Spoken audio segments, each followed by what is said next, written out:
Hi dear student, आज जो है हम हमारा थोड़ा डिफरेंट ऐसा सेशन कंसीडर करेंगे। जो नीट की जो एग्जाम हुई है 2021, जो उसमें जो इलेक्ट्रोमैग्नेटिक इंडक्शन और अल्टरनेटिंग करंट ये जो यूनिट है उस पे करीब करीब 5 क्वेश्चन पूछे गए थे। तो वो क्वेश्चन का आज हम सॉल्यूशन निकालने वाले हैं। तो वीडियो लास्ट तक देखिएगा डियर स्टूडेंट। और ये जो सॉल्यूशन है वो हमने हमारे फॉर्मूले बनाए हैं और वो फॉर्मूले से इसका सॉल्यूशन निकाला है। तो वीडियो जो है वो लास्ट तक देखिएगा और नीट स्टूडेंट को शेयर कीजिएगा डियर स्टूडेंट। ओके, तो ये जो उसमें का जो फर्स्ट जो क्वेश्चन है वो फर्स्ट क्वेश्चन क्या है, inductor of inductance L, a capacitor of capacitance and resistor are connected in series to an AC source of potential difference across LC and R is 40 volt, 10 volt and 40 volt respectively. The amplitude of current is 10√2 ampere. The impedance of the circuit is, हमें impedance की value निकालना है, तो impedance के लिए जो formula जो होता है, इंपीडेंस का जो फॉर्मूला सिंबल जो होता है Z, that is equal to ERMS upon IRMS। Okay, ERMS upon IRMS। अब ERMS के लिए जो फॉर्मूला है ERMS LCR सर्किट के लिए वो कितना होता है, that is ER square plus EL minus EC का square, ER square plus EL minus EC का स्क्वायर। यहाँ पे भी दिया हुआ है तो आप यहाँ पे VRMS भी यूज कर सकते हो। ओके, तो यहाँ पे हमें ER की वैल्यू दी हुई है 40 वोल्ट, उसके बाद EC की वैल्यू दी हुई है 10 वोल्ट और उसके बाद इंडक्टेंस ये 40 वोल्ट किसकी है, इंडक्टर की है, यानी EL की वैल्यू हो गई है। उसके बाद EC की है 10 वोल्ट और ER की भी 40 वोल्ट है। ओके, तो ER यानी 40 वोल्ट का स्क्वायर यानी 1600 ओके, और EL माइनस EC यानी 40 माइनस 10 यानी 30 का स्क्वायर, तो हमें यहाँ पे मिल जाएगा 1600 plus 900 that is equal to √2500 that is equal to 50। यानी यहाँ पे हमें कितना मिला है, ERMS की वैल्यू कितनी मिली, 50 वोल्ट। ओके, उसके बाद IRMS यानी हमें I0 की वैल्यू दी हुई है और IRMS क्या होता है, IRMS that is I0 bye √2 यानी 10√2/10 यानी हमें यहाँ पे मिलेगा, सॉरी 10 √2 आएगा, √2 यानी यहाँ पे हमें मिलेगा 10 एम्पियर। ओके, तो Z इक्वल टू क्या होगा, फिर Z equal to 50 divided by 10 that is equal to 5 ohm. 50 divided by 10 that is equal to 5 ohm. यानी ये जो ऑप्शन है ये हो जाएगा फोर्थ, इसका जो ऑप्शन का फोर्थ ऑप्शन आएगा इसका आंसर। ओके, और ये जो क्वेश्चन की जो ऑर्डर है वो हमने हमारे हिसाब से बनाए हैं डियर स्टूडेंट। ओके, डिफरेंट भी ऑर्डर हो सकती है।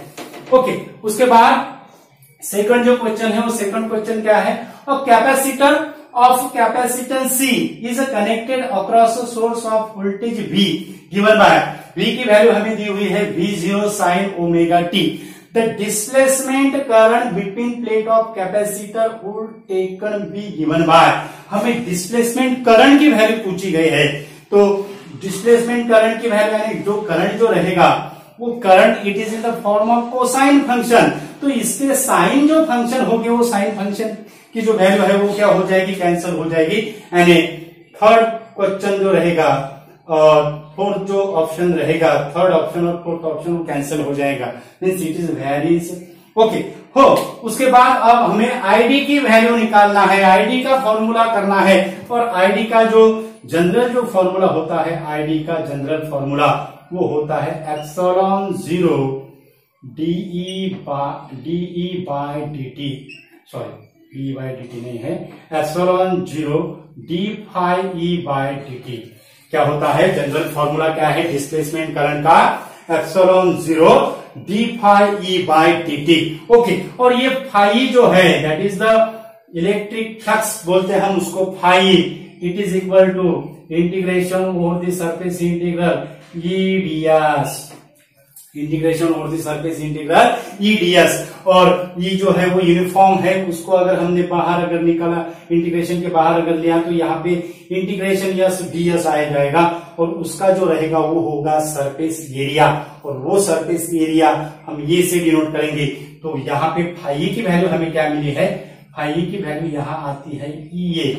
फाई की वैल्यू क्या आएगी, ईए। ओके, अब पोटेंशियल डिफरेंस का और इलेक्ट्रिक फील्ड इंटेंसिटी का, इलेक्ट्रिक फील्ड का क्या रिलेशन है हमें पता है, that is E equal to V by D. D यानी distance between two plates of capacitor, parallel plate capacitor है। तो यहाँ पे अगर हमने ये अगर वैल्यू अगर सब्स्टिट्यूट करते हैं तो हमें क्या मिलेगा, फाई की वैल्यू क्या मिलेगी, फाई की value therefore phi equal to V A by D. Phi की वैल्यू क्या मिली, V A by D. Okay, तो ये और डी जो है उसको हम कांस्टेंट लेते हैं और v जो है वो वेरीज हो रहा है, सिनोसाइडली वेरीज हो रहा है, साइनोसाइडली वेरीज हो रहा है, तो उसको हम डिफरेंशिएशन में लेते हैं। तो यहां पे हमें क्या मिलेगा, ये एप्सिलॉन 0 डी और यहां आएगा dv बाय dt। यहां क्या आएगा, dv बाय dt। और ये जो है ये एप्सिलॉन 0 बाय डी, ये एप्सिलॉन 0 बाय डी, this ये epsilon 0 by d, it is the formula for the capacitance of parallel plate capacitor। so ये जो फॉर्मूला है, ये फॉर्मूला कैसा लिखेंगे, id that is equal to c into dv by dt। id that is equal to c into dv by dt। ये direct formula होता है, उसमें आपको डायरेक्ट वैल्यू सब्स्टिट्यूट करना है, तो ये 30 सेकंड में सॉल्व हो जाएगा। ओके, अब हमें id equal to C dv by dt ये फॉर्मूला मिला है, id equal to C dv by dt ये हमें फॉर्मूला मिला, id that is equal to C D dt of v की वैल्यू होती है v0 sine omega t। Okay, तो यहाँ पे अगर डिफरेंशिएशन अगर किया तो यहाँ पे मिलेगा v0 cos omega t into omega. तो हमें यहाँ पे क्या मिलेगा, omega C v0 cos omega t, यानी आईडी की जो वैल्यू है वो क्या मिलेगी, omega C v0 cos omega t, omega C v0 cos omega. यानी ये जो है ये ऑप्शन है हमारा। v0 का हम इधर भी ले सकते हैं, ये जो v0 है इधर भी ले सकते हैं, तो हमें सेम ऑप्शन मिलेगा v0 omega C cos omega T. इसको हम ऐसे भी लिख सकते हैं v0 omega C cos omega T. Okay okay, तो ये होगा हमारा सेकंड नंबर का क्वेश्चन, ये होगा हमारा सेकंड नंबर का क्वेश्चन। उसके बाद थर्ड नंबर का जो क्वेश्चन है वो थर्ड नंबर का क्वेश्चन क्या है, two conducting circular loops of radar R1 and R2 are placed in the same plane with their center coinciding. If R1 is very greater than R2, then mutual inductance M between them will be directly proportional to। Okay, तो ये जो formula है, ये जो example है, ये example mutual inductance of two circular coil, mutual inductance of two circular rings, mutual inductance of two circular loop, उसका same formula होता है और उसका हमने वीडियो बनाया हुआ है। Mutual inductance of two circular coil में उसमें हमने स्मॉल आर और कैपिटल आर का यूज किया था, वो फॉर्मूला हमने स्मॉल आर और कैपिटल आर के फॉर्म में निकाला है। यहाँ पे हमें वो फॉर्मूला R1 और R2 के फॉर्म में निकालना है, कोई ज्यादा ये नहीं है डियर स्टूडेंट। और म्यूचुअल इंडक्टेंस ये जो है ये हो गया R2, ये जो है ये हो गए R2। उसके बाद यहाँ पे जो सेकंड जो कॉन्सेंट्रिक जो कॉइल रहेगा उसकी जो रेडियस रहेगी वो रहेगी R1, N1 और N2, ये क्या है, नंबर ऑफ टर्न से रिस्पेक्टिव कॉइल्स की। ओके, तो लूप्स की। ओके, तो उसके लिए जो म्यूचुअल इंडक्टेंस और यहां से करंट पास करते हैं तो हमें क्या मिलता है, mutual inductance that is equal to μ0 N1 N2 pi, μ0 N1 N2 pi R2 square by twice R1, μ0 N1 N2 pi R2 square by twice R1। तो यहाँ पे स्क्वायर का जो रहेगा डायरेक्टली प्रोपोर्शनल टू स्क्वायर में रहेगी, यानी फर्स्ट ऑप्शन और सेकंड ऑप्शन कैंसिल हो गया है, बचा है थर्ड और फोर्थ ऑप्शन। लेकिन डायरेक्टली प्रोपोर्शनल यानी ये जो सब कांस्टेंट है, ये जो है ये पूरा यहाँ का ये क्या है, कांस्टेंट है। तो म्यूचुअल इंडक्टेंस क्या होगा, mutual inductance directly proportional to R2 square by R1। Mutual inductance directly proportional to R2 square by R1। Okay, तो ये हो गया हमारा थर्ड क्वेश्चन का। उसके बाद यानी इसका जो ऑप्शन जो आएगा हमारा वो आ जाएगा हमारा फोर्थ ऑप्शन। ओके, उसके बाद a step down transformer connected to AC main supply of 200 volt is made to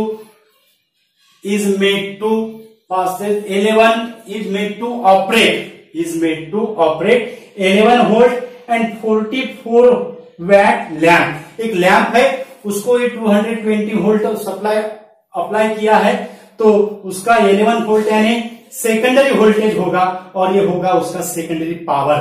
okay, ignoring the power losses in the transformer, what is the current in the primary. हमें IP की value पूछे, बहुत easy ऐसा example है। IP हमें निकालना है, हमें आउटपुट पावर दिया हुआ है, यानी हमें आईएस इंटू ईएस की वैल्यू दी हुई है 44 वैट।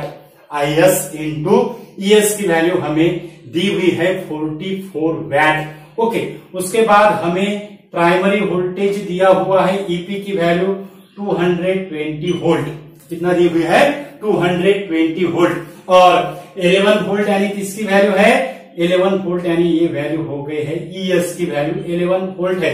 लेकिन आईएस इंटू ईएस की वैल्यू हमें डायरेक्ट दी हुई है, इसकी वजह से उसको 1 बाय 1 सॉल्व कर सकते हैं। ओके, और डायरेक्ट भी सॉल्व कर सकते हैं। अब फॉर्मूला क्या होगा, input power that is equal to output power.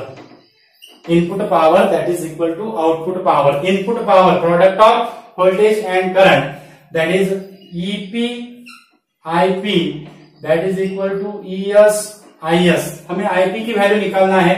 Okay, तो IP that is equal to ES IS upon EP. ES IS की जो वैल्यू है वो 44 है और ईपी की वैल्यू कितनी है 220, यानी यहाँ पे हमें मिलेगा 44 divided by 220 that is equal to 2/10 that is equal to 0.2 ampere. कितना आएगा, 0.2 एम्पियर। 0.2 एम्पियर यानी ये फर्स्ट ऑप्शन है। कितना है, 0.2 एम्पियर यानी फर्स्ट ऑप्शन है। उसके बाद फिफ्थ जो क्वेश्चन है, फिफ्थ क्वेश्चन है वो फिफ्थ क्वेश्चन क्या है, series LCR circuit. LCR circuit पे 2 क्वेश्चन पूछे गए हैं dear student. Series LCR circuit containing 5 henry inductor, 80 microfarad capacitor and 40 ohm resistor is connected to 230 volt variable frequency of the source at which power transfer to the circuit is half the power at the resonant angular frequency। Resonant frequency पूछा नहीं, हमें क्या दिया है, angular frequency. Resonant angular frequency यानी omega R की value are likely to be, यानी हमें पावर जो है हाफ पावर की फ्रीक्वेंसी निकालना है। किसके connected, that is the inductor के और कैपेसिटर के, यानी हमारा एम क्या है, दैट इज ओमेगा एल की वैल्यू निकालना है और ओमेगा सी की वैल्यू निकालना है हाफ पावर पे। और ये जो एग्जाम्पल है, ये example effect of the resistance of the sharpness of resonance, और उसको हम half power of the frequency ऐसा भी कहते हैं। तो रेजोनेंस जो कर्व जो होती है, रेजोनेंस कर्व, ये होती है ऐसी रेजोनेंस कर्व। ओके, ये क्या होती है, ऐसी रेजोनेंस कर्व। ये हो गई फ्रीक्वेंसी, ये क्या हो गई फ्रीक्वेंसी। और मैक्सिमम जो रहेगा, मैक्सिमम पावर रहता है रेजोनेंट फ्रीक्वेंसी पे, उसको हमने ओमेगा आर से डिनोट किया है, ये हो गया पावर मैक्सिमम, पी मैक्सिमम। उसके बाद यहां पे और यहां पे ये हो गया पी। ओके, तो यहां पे हम लिखेंगे P that is equal to P maximum by 2, P that is equal to, अब ये क्या है, ये और ये क्या है, ये हो गई लोअर हाफ फ्रीक्वेंसी, ये हो गई upper half frequency. Lower half frequency में ध्यान में रखना है, लोअर हाफ फ्रीक्वेंसी में जो सर्किट जो एक्ट होता है it is act as a capacitive, यानी ये जो लोअर हाफ फ्रीक्वेंसी होगी वो होगी ओमेगा सी। ओके, और अपर हाफ फ्रीक्वेंसी में जो सर्किट जो एक्ट होता है वो होता है इंडक्टिव सर्किट, यानी यहाँ पे ये आ गया ओमेगा एल, ये क्या आ गया ओमेगा एल। यहाँ पे एक बात ध्यान में रखना है, ओमेगा एल जो रहेगी वो जो रहेगी it is always greater than the angular resonant frequency, it is always greater than the angular resonant frequency. Okay, अब इधर की जो ये जो है ये इतना और ये इतना, ये हो जाएगा माइनस डेल डब्ल्यू और ये हो जाएगा प्लस डेल डब्ल्यू।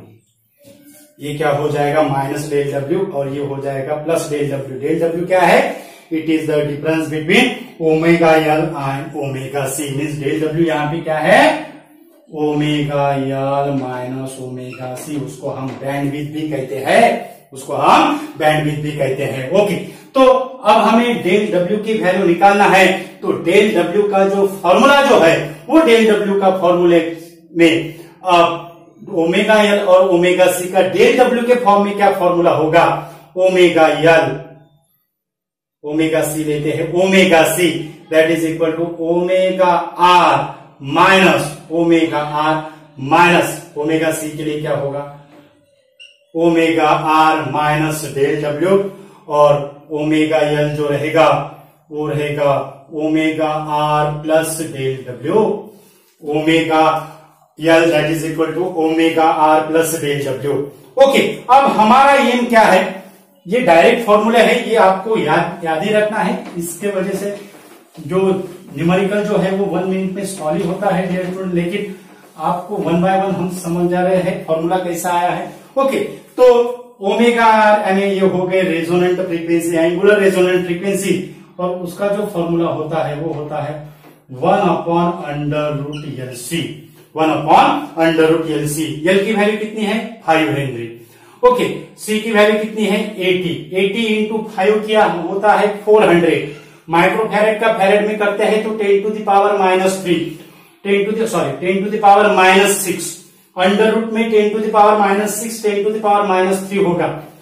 न्यूमरेटर में जाने के पास प्लस 10 टू द पावर 3 यानी 1000 होगा, और स्क्वायर रूट में बचेंगे 400 का स्क्वायर होता है 20, यानी यहां पे हमें मिलेगा 1000 divided by 20 that is equal to 50 radian per second, 50 radian per second. यानी फॉर्मूले में जो वैल्यू जो आएगी वो 50 से कम होगी एक फ्रीक्वेंसी और 50 से ज्यादा होगी, यानी 50 तो रहेगा नहीं, यानी 50 जो ऑप्शन है इसका, ये ऑप्शन क्या हो जाएगा कैंसिल हो जाएगा, ये ऑप्शन क्या हो जाएगा कैंसिल हो जाएगा। ओके, अब हमें निकालना है डेल डब्ल्यू।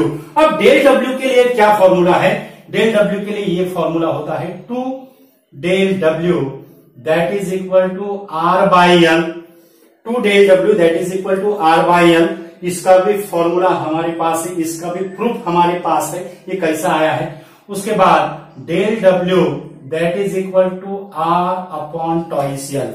डेल डब्ल्यू की वैल्यू कितनी आई है R upon twice L. Okay, R की वैल्यू कितनी है 40 ओम है, टॉइस एल यानी 2 इंटू 5 यानी 10 होगा, 40 डिवाइडेड बाय 10 यानी यहां पे हमें मिलेगा 4 रेडियन पर सेकंड। कितना मिला 4 रेडियन पर सेकंड।